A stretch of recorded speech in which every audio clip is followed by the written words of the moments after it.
Will the outcome of the November congressional elections have any impact on U.S. foreign policy?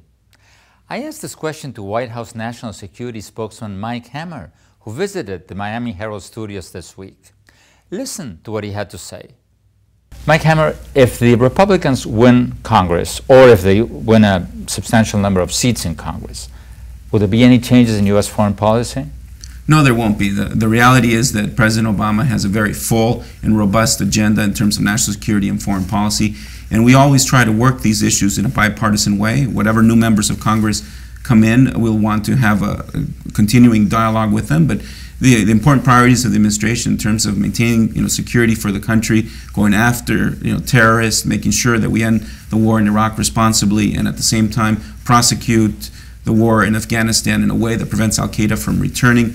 These are important issues that will continue, and we will work with whatever new Congress comes in. But the Republicans seem to be much more focused on adopting harsher immigration measures. They may be more supportive of a congressional vote to pass the free trade agreement with Colombia and with Panama and with South Korea. Wouldn't there be changes there? Well, I think what that relates to will be the strategies in terms of how the White House engages with members of Congress on those issues may change, but the priorities remain the same. That we, in fact, and President Obama has talked about these things, he wants to get an immigration law through, he wants to get the free trade agreements done for Panama, Colombia, and South Korea. So the priorities remain the same. How you get there, that may be affected somewhat, but we will continue to work hard at it. That you can be sure of. My opinion, maybe Mike Hammer is right.